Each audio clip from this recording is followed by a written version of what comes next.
In order for a severe avoidant to change, they usually need to hit rock bottom. Rock bottom is when the consequences of their actions are so painful and so profound that this person is willing to do something that they've spent their entire life avoiding, which is self-reflection. Self-reflection is the polar opposite of avoiding. Why do avoidants avoid self-reflection? Go back to childhood. This person was emotionally neglected by their parents or their caretakers. They were not shown the loving, the nurturing that they needed as a child, and their feelings were often dismissed. It could be the form of just pure neglect from the parents, or it could be emotional neglect combined with enmeshment where the parents were overly involved and controlling. The end result is a person that feels like it was never safe for them to express their emotions. And they also felt unlovable because they were never shown the love from their parents the way they needed. So this person was shown that their feelings don't matter, so they stuff their feelings.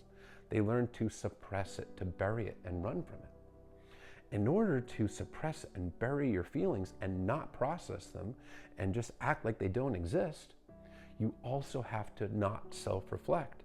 Because if you self-reflect, you're not running from your emotions, you are processing them. The process of self-reflection means processing your emotions, reflecting on them, thinking about them, looking within yourself to see where those feelings are coming from and why you feel them.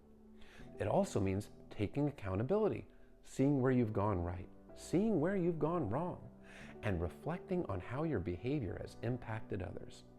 That's all very painful stuff. Avoidants don't like to do that. They avoid. Because this is a person that has learned to try to become disconnected from their emotions as much as possible. When they need time and space to regulate, it is not to process emotions, it's to suppress them. So a person that suppresses emotions, a person that avoids self-reflection, is going to have a very difficult time changing and healing and becoming more secure. Because in order to grow as a person, you have to self-reflect.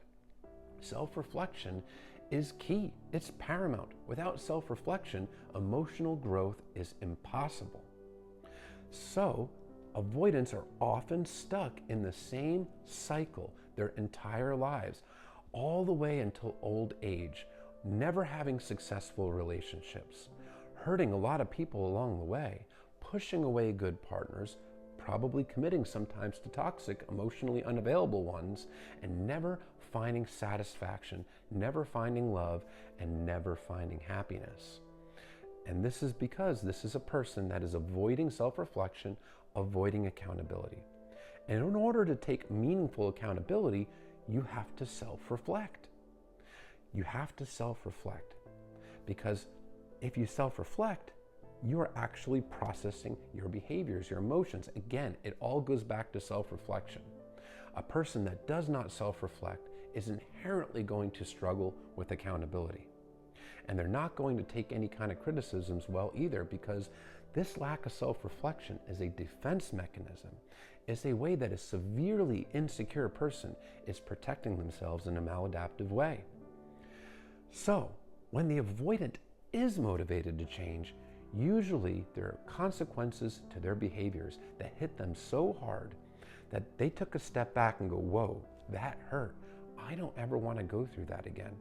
Okay, I'll do the work to heal. It's going to be difficult. It's going to be painful.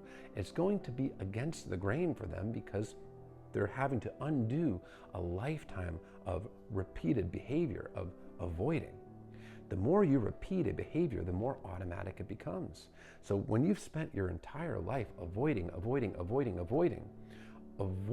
self-reflection, avoiding love, avoiding intimacy, avoiding accountability, it becomes nearly reflexive.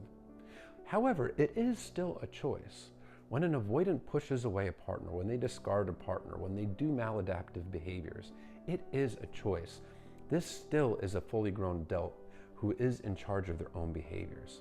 So it is a choice. However, it's the choice that comes most easily to them because they've repeated it their entire lives.